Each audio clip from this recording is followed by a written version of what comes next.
We'll go ahead and get started. Thank you so much for joining us this afternoon for our inaugural Hep B Hangout. My name is Kate Moraras. Let me maximize the screen so we can meet all our presenters. I'm the Senior Program Director at the Hepatitis B Foundation, and the Hepatitis B Foundation is actually a co-lead of Hep B United. We're a coalition of about 17 organizations nationwide working towards addressing the public health priority of hepatitis B. So on behalf of Hep B United, thanks again for joining. This Hep B Hangout is focusing on using ethnic media to increase hepatitis B education and awareness. The purpose of this Hangout is to highlight priorities in the field of hepatitis B. We're excited today to discuss strategies on engaging with ethnic media. And we hope that these Hangouts will really provide you with new insights and tools that you can use locally, regionally, or nationally.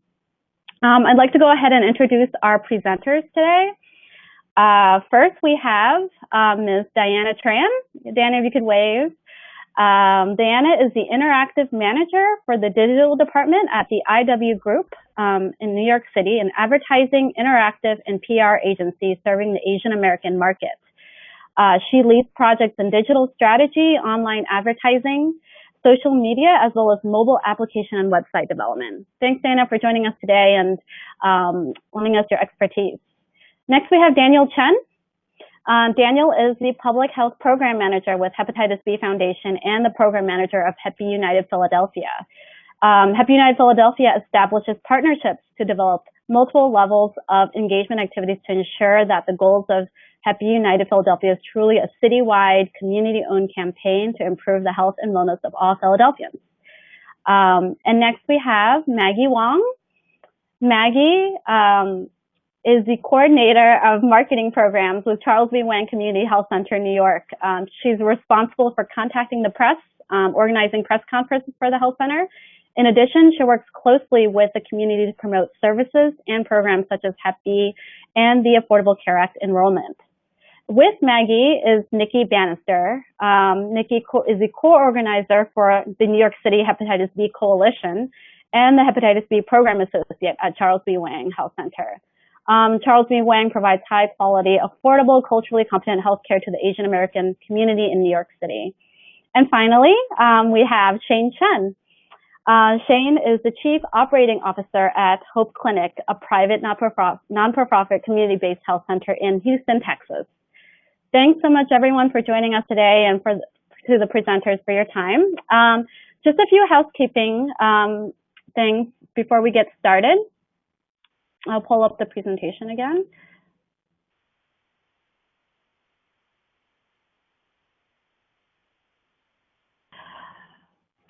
If you are starting to hear audio feedback through your speakers, you may want to switch to the telephone and the conference call and listen in. The number for that is 323-920-0091, and the access code is 733-4209. If you have any questions at any point during our Hangout discussion, please feel free to use the chat box in the lower left-hand corner of your screen. And we will direct them to the presenters. We will also have an open question and answer period at the end of the discussion. All right, so I want to go ahead and start with Diana. Diana, coming from the IW Group, can you tell us about the work you're focusing on there and tell us why it is important to engage the API ethnic media? Diana, could turn up your volume? There we go. Got it? Okay, cool. So at IW Group, we focus on engaging the Asian American market with our client brands. And this ranges from Fortune 500 companies to government entities and smaller nonprofits. And because we're a full-service agency, we do go through the whole process with our clients, from strategy to conception, production, trafficking, as well as results analysis. And in our strategy, we always do try to tie in, or we try to integrate all of the different mediums in broadcast, print, radio, and digital just because we believe that integrated campaign is so much stronger. And in doing so, we also aim to uplift the Asian American community and help them expand their influence through our brand partnerships. And as far as engaging ethnic media, recent results have shown that Asian immigrants are actually overtaking Latin immigrants. And with it, the ethnic media market has also been booming, over 1,100% in the past decade. And because the ethnic media has become such a great influence in the Asian American audience, they are the trusted source and sometimes the sole source of news that these Asian Americans are getting. And this stems from not only being able to deliver the messages in language, but also being able to deliver in a culturally relevant way and from a familiar face as well. And although the internet has allowed many of these outlets to expand their reach to national and even international levels, their base outlets or their base platforms are still in print and in broadcast media, which are very local. So these different outlets can cater to the messaging that we want to deliver, whether it be an umbrella theme of, go out and learn more about hepatitis B, or if it's a smaller call to action like, hey, find a center near you to get tested. Great. Thanks so much, Diana. And I want to now turn to our other guest speakers working specifically on hepatitis B across the country. How have you engaged ethnic media outlets in your local community? We'll go ahead and start with Daniel. Hi, everybody. In Philadelphia, what we've mostly done is working with ethnic newspapers, although there was one instance of a TV interview or TV report, actually, but mostly newspapers. That includes event advertisement, announcements, and also reports. Great. And what about you, Maggie and Niki in New York City? Hi, this is Maggie. I think in New York City we have 5 boroughs, so I believe that most of our populations that they read newspaper and radio, and not everyone can access TV, especially Chinese TV. Some of them have to pay for it. So our focus mainly on newspaper and radio. But however, if you buy radio program, it's pretty expensive, and they also screen whether they want to use your press release or press information for broadcasting. So mainly newspaper is the most popular for our population so far. Great, interesting. And Shane, how's the ethnic market and how have you engaged with folks in Houston? So in the greater Houston area, we actually have several high-def television stations as well as radio and print media. So we try to engage the larger population, which is the Vietnamese population, but I think we've also worked very closely with the Chinese and other Asian groups. So we find that a lot of the times it actually takes the leaders from that particular organization to kind of spearhead this outreach initiative, such as the Korean Nurses Association working with the Korean media, or the Vietnamese, or some of our community partners or our Vietnamese staff to engage the Vietnamese the media. So you're speaking that language, and it's more effective when communicating with on air, on the radio, to get the word out to the public. And Diana, is this something that you see consistently across the country in other markets? Are there more markets that are, have more of an ethnic media presence? Well, I think that just in the more Asian-centric metros, such as San Francisco, Los Angeles, and New York, there is a bigger concentration of ethnic media there. And it does span from all the different platforms I mentioned earlier with broadcast, print, and radio.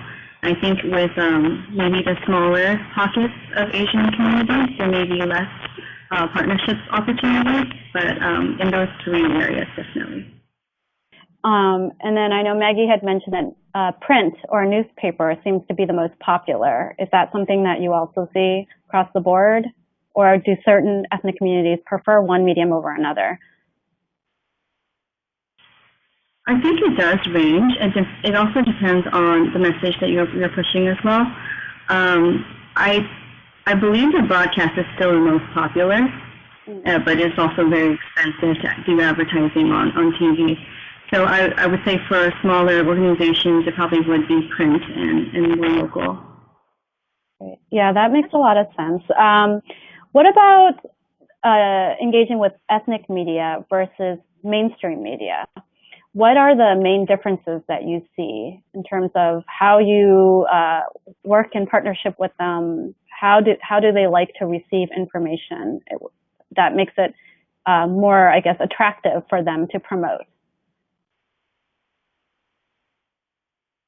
Well, I think with sorry, go ahead. No, go ahead. Okay, with just ethnic media across all platforms, I think that we just need to tell a different story, and that's just basing it strictly on how we need to customize our message for the audience.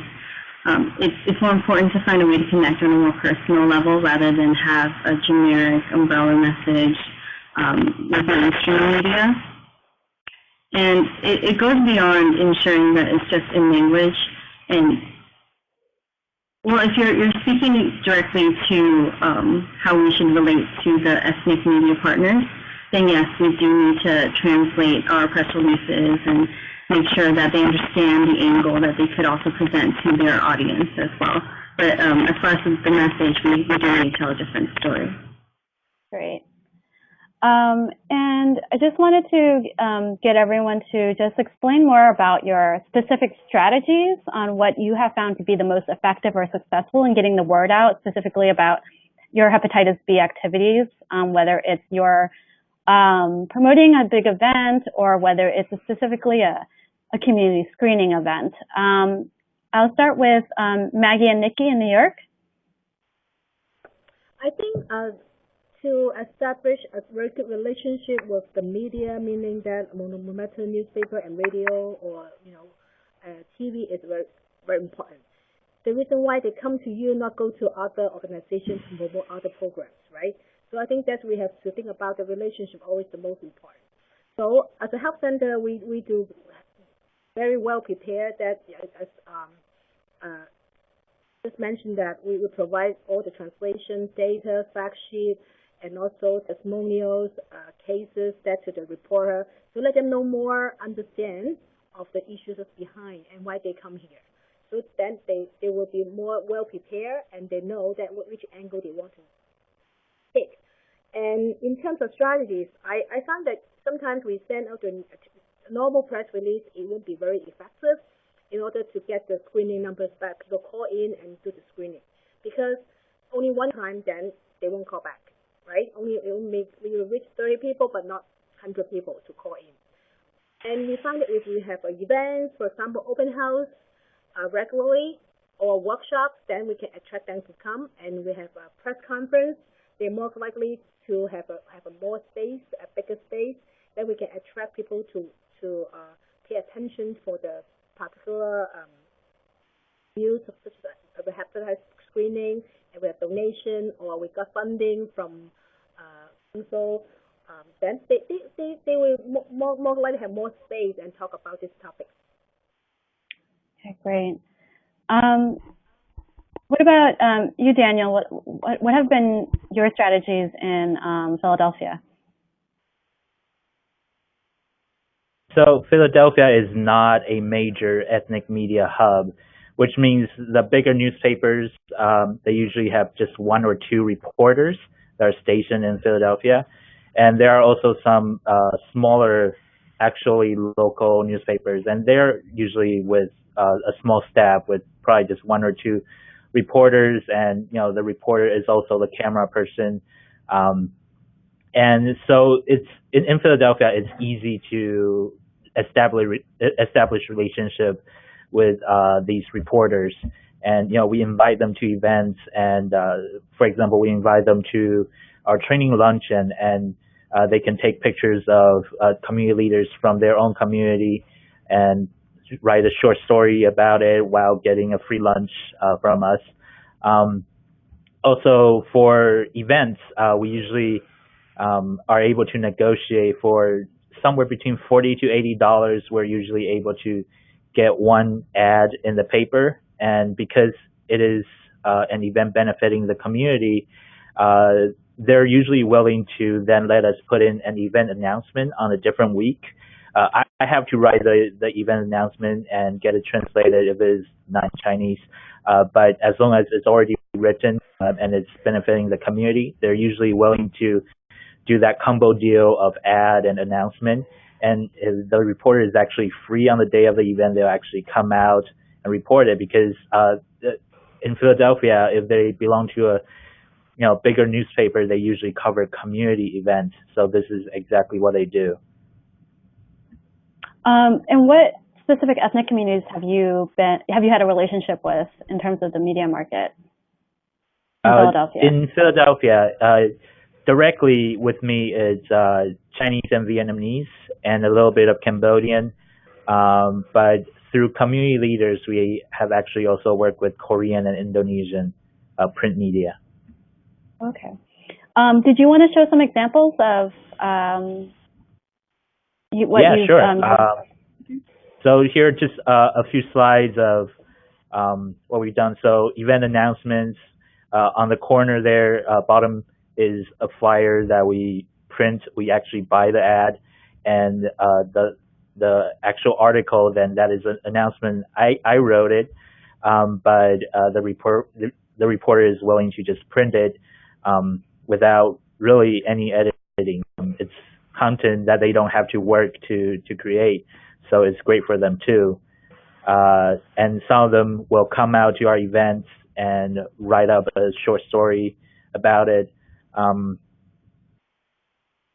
And this is actually at one point when we were doing a screening event, we had a TV report. Actually, Kate, can you show the short clip? Yes.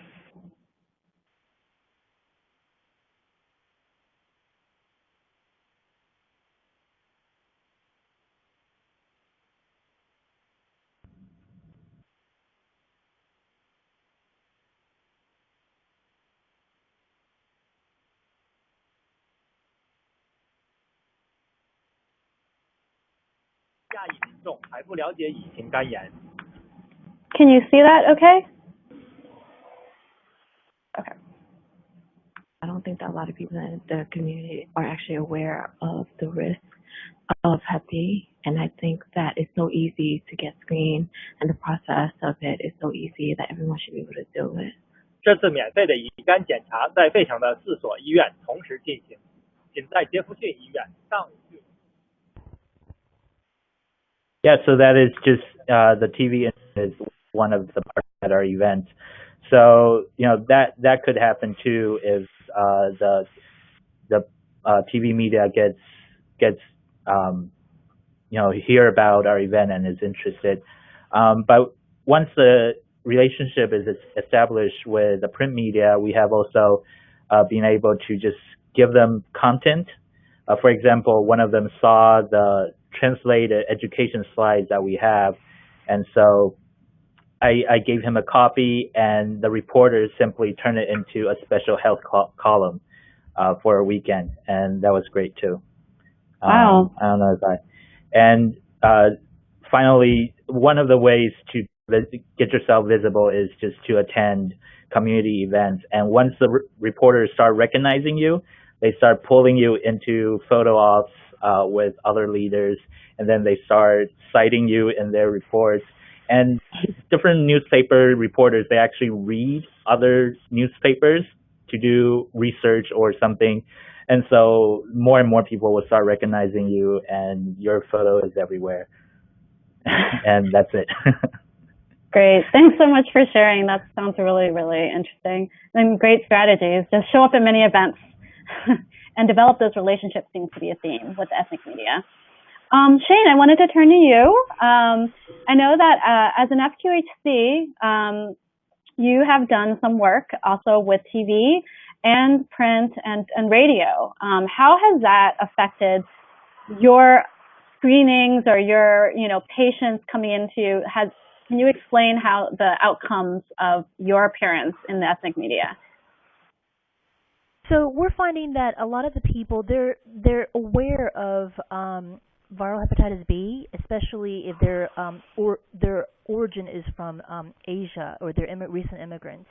However, they are probably not aware of their status. So we are very fortunate to actually have the resources to be able to screen surface antigen, antibody, and core, which means we allow patients to understand whether they've been exposed in the past and if their virus is currently dormant. So we emphasize the importance of understanding that aspect and inviting people in for a free viral hepatitis B and C testing. And so that makes the opportunity sounds even sweeter for just the general public, for them to come in, sign up for a free test, and be able to access affordable vaccination or follow-up should they need treatment or virus management or medication assistance. We will help them here at Hope Clinic. So we were very, very fortunate to also have very strong community partnership with other Asian organizations who believe in the same cause. And it's when you have Korean nurses, Vietnamese nurses, the doctors, other Asian-based organizations endorsing this, championing this cause of needing to be screened, needing early detection, then you have people who are more receptive. So a lot of the times they probably had been screened elsewhere, but we've also seen multiple testing in various sites at health fairs, at other community activities, but they don't thoroughly understand how to that their findings. So we make sure after their testing that a provider is able to talk to them, so they thoroughly understand their status. Thanks so much. And what have just to just asking you personally, in Houston, I understand there's a larger Asian population, but what happens when there isn't a very large ethnic media presence? What ways do you promote?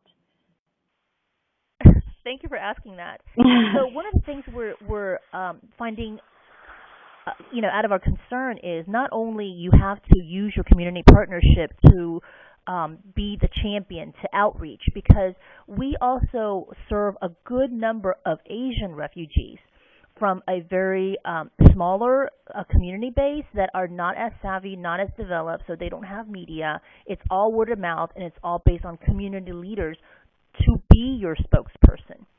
And we find even with Burmese, Nepalese, you have to identify people who may have the health background, who are in the health field, who are leaders, to be that spokesperson, to be the cause, the champion, because they actually can emphasize the importance of testing, can actually help, translate that, because even for the Burmese population, you have Burmese groups that speak multiple different dialects. And just for Hope Clinic ourselves, we don't have that capacity to outreach in Chen, in Karani, in Karan, and understand the different cultures and the politics behind it. You need to have a bridge into that community. Great. That makes a lot of sense. And we are seeing a lot of emerging Asian American communities across the country. So that is really helpful advice, in parts of the countries that are other than the coasts that we are familiar with in large cities. I want to turn to New York for a little bit. I know you guys have done some really innovative outreaching in the media market there, and wondered if you could walk us through some of your outcomes and your graphics. Yeah, we have a campaign that luckily we do have budget from the company, so we do have a little bit budget to do advertising campaign, and we do have press conference to announce about the screening, and we do have put via ads like 2 months, maybe every week. Then it's a 1-8 page to remind them that come to the screening. You miss today, you can tomorrow to buy the newspaper. You still can see the ad. Okay, so and also that Nicki did put it here. We have another ad, a classified ad with very small, like a 1 inch, 1.5 inches. Then we put it in a classified page. Maybe you guys understand this as classified page in the Chinese newspaper. So we put the page to go to the massage, go to get some resources they want. So that's pretty unique. That most likely that if some people, there's a high risk group that they were going to reach that column, then we can reach them. So meaning that we have to find who's our target population we want to reach. So, and also with the bus shelter, so that bus shelter images also linked with the TV commercials that's sponsored by NYU. So we talk about the Shadow Man. So that's also one of the ads that we put on the shelter. And also we postcards. We send directly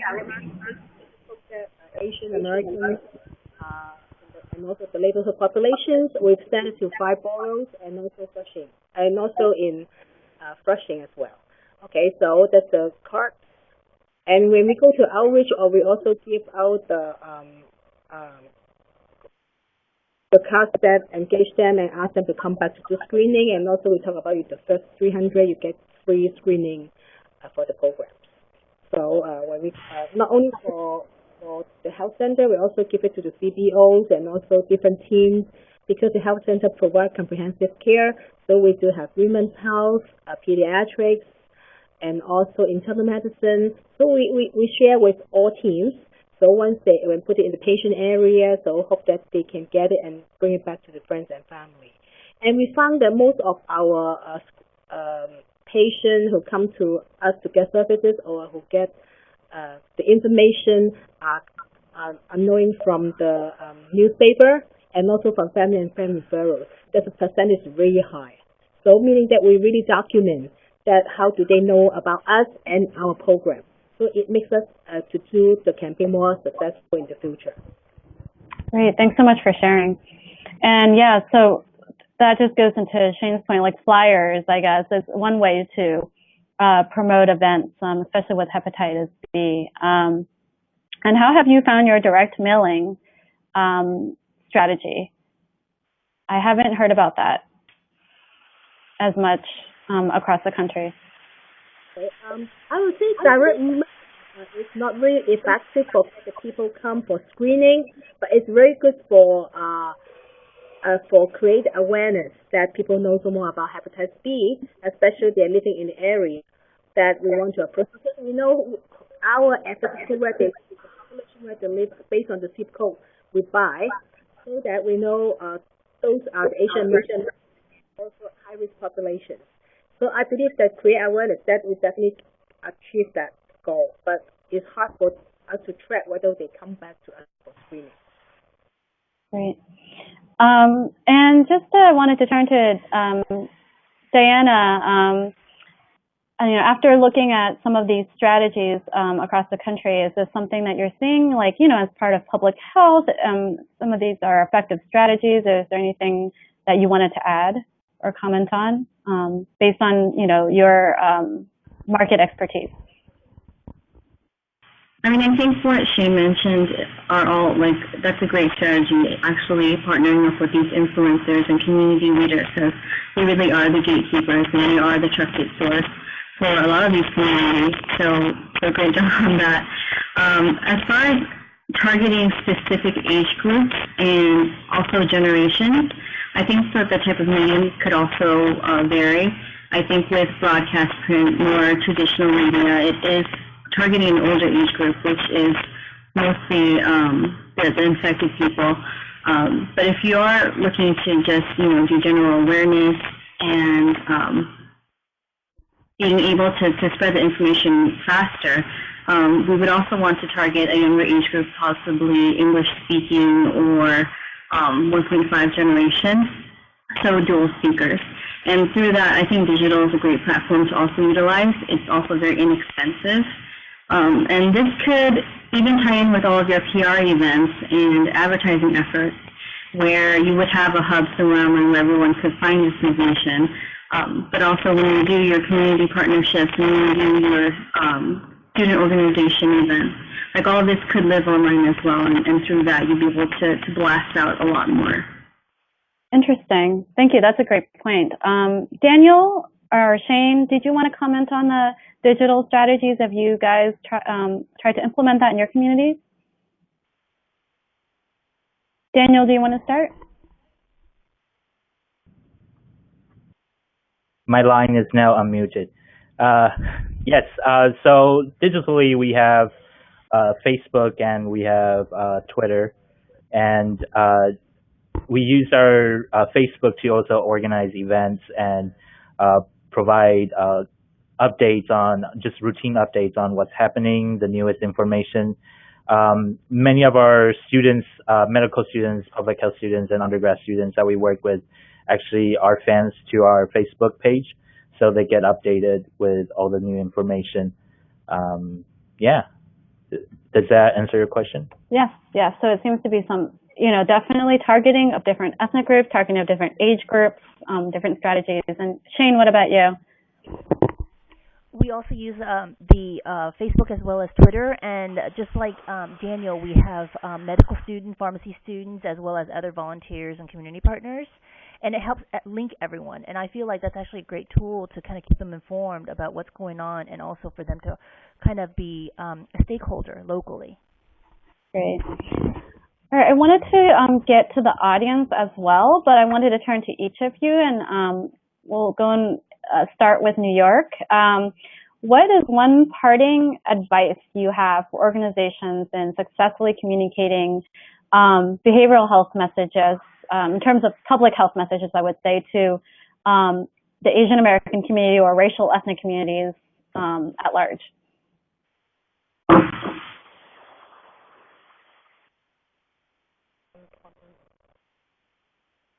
What do you think? I think for us, it's just trying multiple ways and not just relying on one format to engage the community. Even though with our surveys, maybe they remember just the newspaper ad, but it's a combination of family and friends, it's a combination of seeing the bus ad, the newspaper. I think that's our methodology for getting the word out. Any other? I think the most important is to identify your target population, where they are. That's most important. You want to outreach, not only media. If you don't know where they are, you go to the wrong place, you can get the people you want. Right. Okay. And Daniel? I think the empowerment piece is very important in the messaging whenever you're speaking with reporters or including them in discussion, engaging them. A story I often tell is at one of the press conference that I spoke at, there was one reporter that was very excited. He actually came up to me after the event saying, he wants to get the message out, like he's going to write a story about it. Very excited. And then when I asked him whether or not he's going to get tested, and he says, "Oh, I'm not sure. What if I am infected? Will my wife still be intimate with me?" So there's that piece that's not necessarily there. Sometimes reporters they're excited, but being able to then assure them that yes, there are follow-up cares, there are strategies that can help people, and have them include that piece in their reporting so that people in the community can feel empowered, and instead of simply being aware there's such a thing as viral hepatitis B and that they should get tested, know that even no matter what the results are, there are follow-up steps, that they are supported, there are resources there to take care of them. That message being transmitted through the reports, I think, is very important. Great, thank you. Diana? Just speaking from an outreach standpoint and through media and all the different community partnerships, I think it's important to maintain that relationship like Daniel is doing with the local print or local media outlets, to make sure that you are on their radar, and in doing so, you're also building that potential to feed them information as it comes and get them to post about what's really important. And I found that a lot of the articles or the stories that come out of print or these outlets also tie in with a lot of media buy. So when you do a media buy, try to push that as well. Say, hey, can you do this in addition to the buy that we're doing? Like, can you write a full article, or can you put us on the front page of your website or something like that? And with community relationships, like, it's great that we do small events with just one community partner or organization, but it's really important to really link everyone together and utilize that network to just kind of cast a wider net and make sure that we are grabbing people, influencers, and participants from all of these different partners that we're working with as well. Thank you. And Shane? My team in the back basically reminded me to say proactive, not inactive. So you have to stay very proactive when being engaged with, the broader multi-ethnic Asian Pacific, Native Hawaiian Pacific Islander community like Houston. And one thing that we learned is that resources are very, very limited, so don't reinvent the wheel. If you actually have community partners that are taking advantage of their resources to engage certain media, they may have some airtime, they may have some ad spaces, tag onto that and actually make sure that you collaborate with various organizations as well as community leaders, so you're conservative with your resources and you can actually invest in bigger things. Great. Thank you all. That was very insightful. Just a reminder to the audience, if you have a question, please feel free to submit it in the chat box and direct it to the presenters or to me directly. And also, if you'd like to unmute, and you could also raise your hand and ask a question.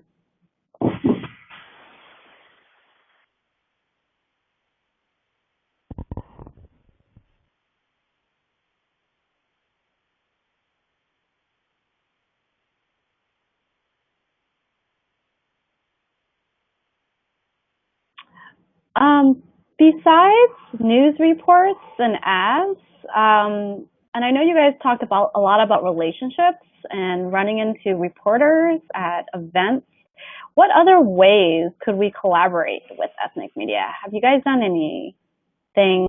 I know that there's a cost to it, but have you done anything like an event with them, similar to what has been done in mainstream? Diana, have you seen any of that? Yeah, definitely. I think we've done partnerships with Sing Tao for education workshops, which is also a program run by McDonald's for the community, and also giveaways, just online or over the radio, asking people to call in or submit an entry on the Facebook page or something like that.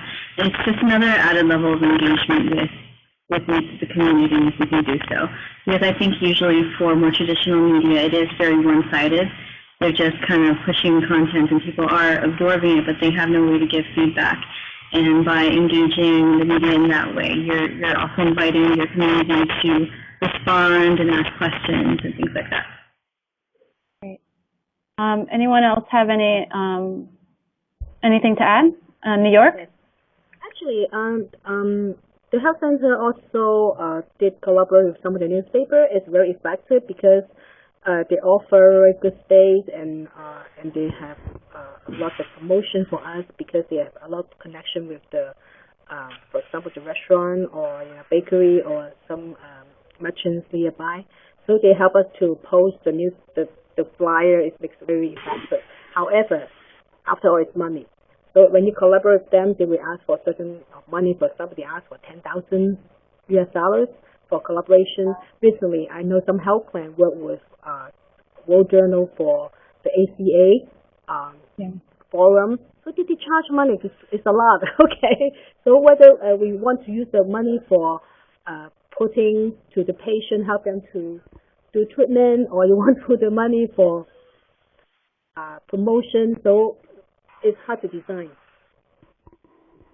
Right. What about you, Shane or Daniel?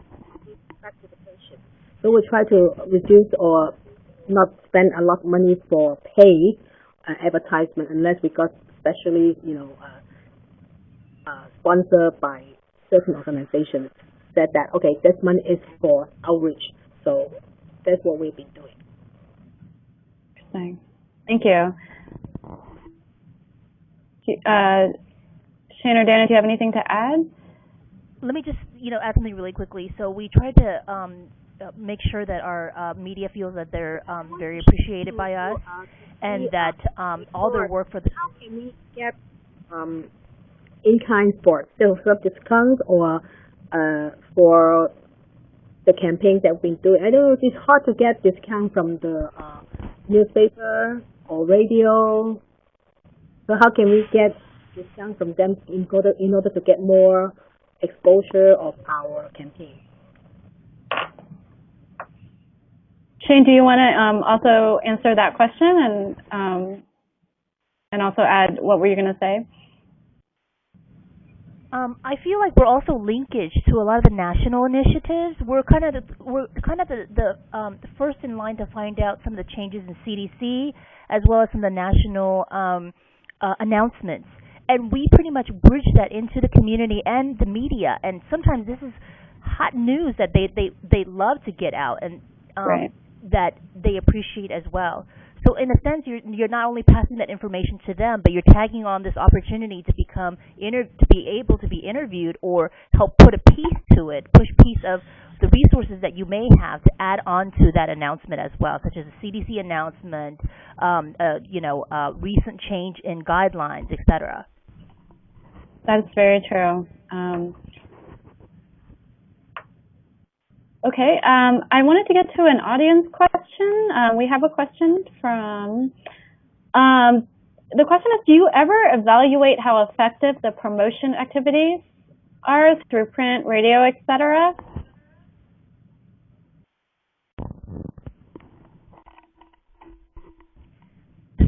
Daniel, do you want to? First. Okay, and then we'll go to Daniel. Oh, okay. So basically, all of the collaboration with our community partners, we actually have vouchers, okay? And then we track the vouchers that are coming in, the free screening vouchers, as well as when the consumer basically heard it from the radio station, seen it in a newspaper. When they come in to ask to request for a free hepatitis test, we usually ask them up front, where did you see or where did you hear about this promotion or the event? And then we document that in our system. For us, we actually, so in our ads and our event announcements, my phone number is included. So we usually see how many people call me, and when people call me to ask about hepatitis C screening, ask them how they found out about it. And usually for each ad, we get about 10 phone inquiries. That they actually saw the ad or saw the announcement and wanted to make sure that they got the right time and the right location.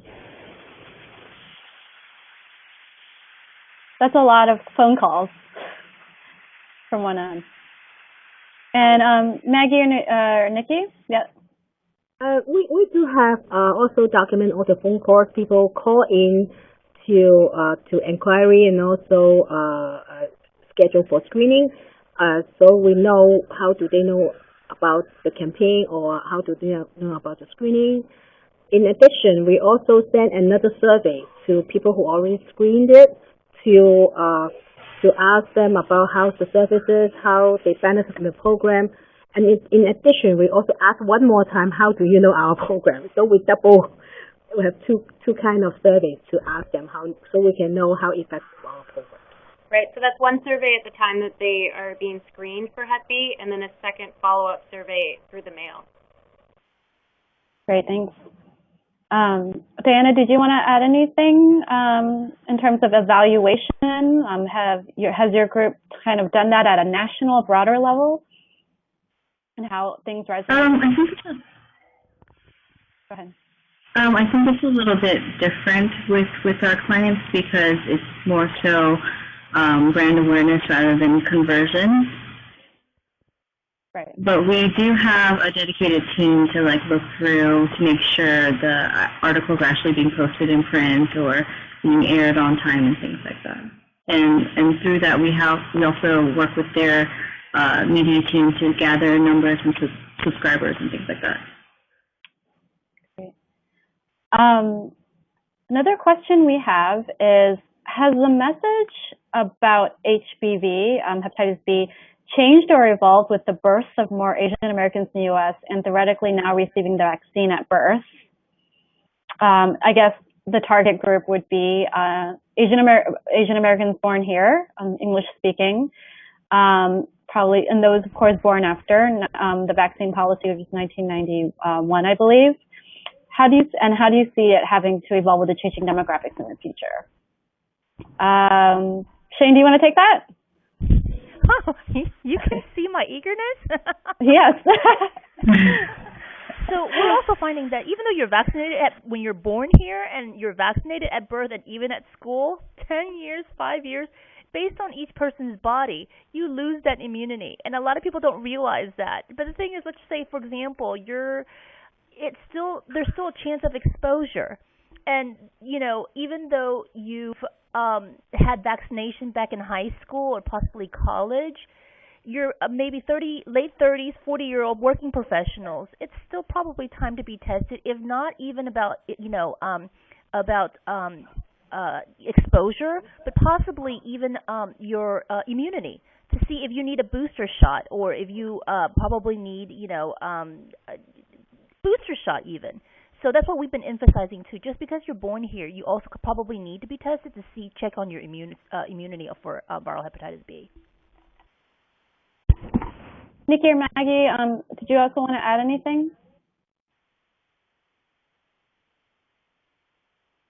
It's okay. It's okay. Yeah. And I just wanted to turn to Daniel, go ahead. Yeah. So there's still immigrants coming. So when it comes to ethnic media, there's still a strong need. I mean, we get about, if I remember the numbers correctly, about 40,000 infected individuals still immigrating into the United States every year. But with this new younger generation, there's the opportunity of empowering them to educate their parents or their relatives who are newcomers and to get them tested, get them vaccinated. So it basically just allows us to do more. I think the message, as mentioned earlier, there will be, different targets, but still, with ethnic media, I think our message will remain mostly the same. But depending on the infrastructure, especially with the USPSTF recommendation now, there may be wording that would be changed and allow them to take more action. So we're talking about what this particular demographic have to do in terms of hepatitis B clinically. Diana, have you done some testing with this demographic, sort of the younger Asian American, born here, English speaking, whether it's public health campaign, whether it's hepatitis B specific, what resonates and what strategies, I guess, are effective with the Asian American group? I think that right now, actually a lot of the U.S. born Asian Americans actually don't know what hepatitis B is. So just getting that message out of, finding out what it is and saying how much it affects the Asian American community, that type of message is what we really need to push right now. And I think just recently with like the boom of social media, everyone is just always posting about, what the next great viral nonprofit thing is. So it's like, posting like the color of your bra for breast cancer awareness, or coloring your picture purple for Cancer Awareness Day, things like that. So I think just, putting on that kind of almost gimmicky but very fun and being able to share that, you are helping out the community, that type of message also resonates very well with the U.S. born Asian Americans. And I know, just as an example related to hepatitis B, Nikki, I don't want to put you on the spot, but I know that you guys had done some really cool things with students. Can you talk more about that? Sure. So just recently we had the Chinatown Lunar New Year Parade, and we engaged about 200 high school and college students to actually walk in the parade. And we handed out flyers. We all held jade-colored balloons and signs and posters just to get the crowd aware of hepatitis B, but then also the students were getting involved in learning more about hepatitis B. We also do events for World Hepatitis Day. We have Facebook pages. We have hashtags, Love Your Liver, so people Instagram pictures. It's been a good way for them to get involved and be a part of advocacy and awareness. Yeah, and the pictures from the event is really cool. That's a very large group of young people to engage with. And you know, I saw that they were all carrying jade-colored balloons, and I think it was the Team HBV. The Jade Ribbon is a hepatitis B specific campaign, awareness campaign ribbon. Daniel, did you want to add anything in terms of working with young people? Here we're actually working with students, public health students, undergrad students, and they come together once every 2 months to talk about what they want to do. And we've done Dragon Boat together. I know New York wants to start one too. We plan events are, you know, inter-campus, inter-school, and they promote the event. They promote. They educate their peers, and that's been very successful too.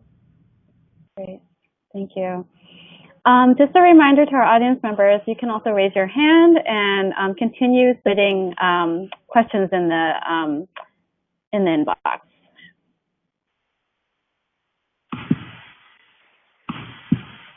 On our next, we have another question specifically about hepatitis B surface antigen positive moms.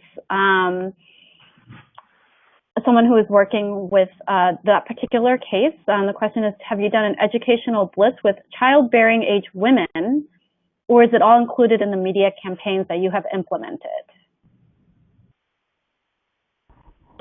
The health clinics, have you guys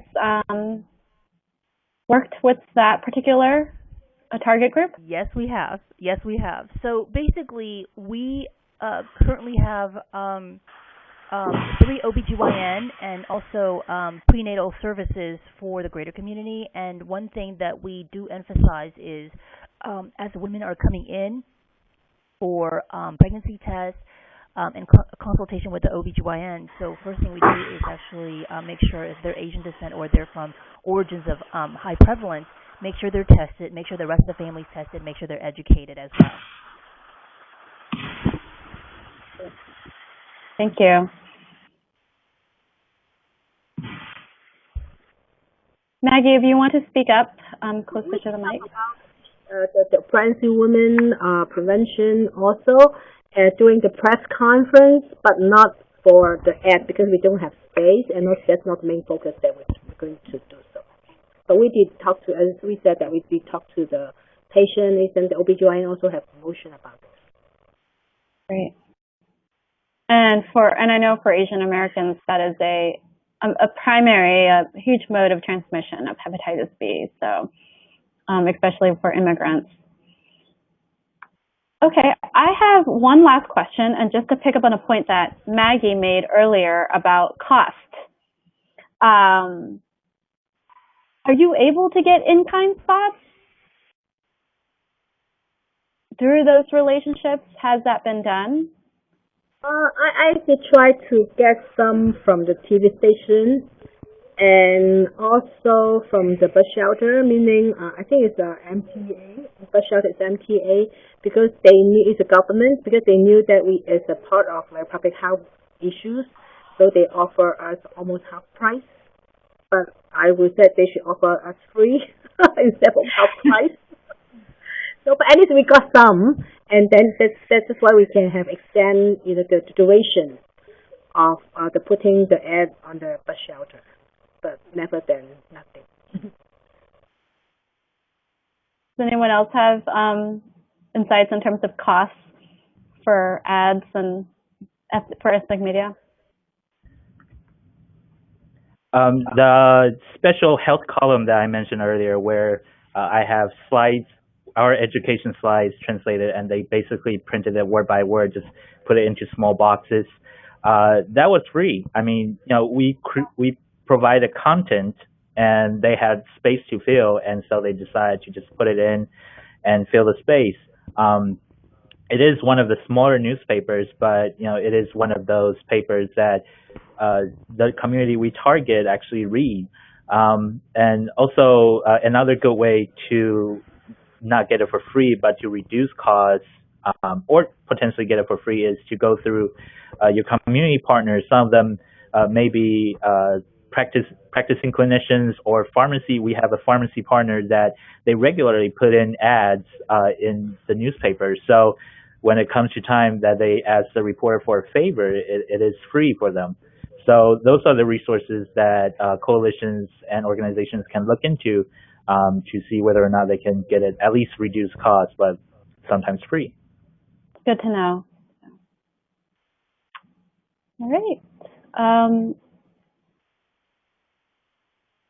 So for the audience, if there are no further questions, we're going to go ahead and wrap up. Thank you again for joining us. I think this was a really, really helpful discussion. We learned a lot about engaging with ethnic media. It can be easy, actually, more than we thought, if you haven't done that in your community. And it's the primary mode of communicating information to our communities, especially where there may be stigma. It's greater awareness tool. And relationships, we heard, is a huge issue. It's a huge strategy, I guess you would say. And the language component as well. So I'm looking at, if we were unable to answer your questions today, please don't hesitate to contact us at connect@happyunited.org. We will get back to you. And at this last slide, you can learn more about our coalition, Happy United, and our local coalition partners, including Hope Clinic and Charles B. Wang, are also accessible on our website.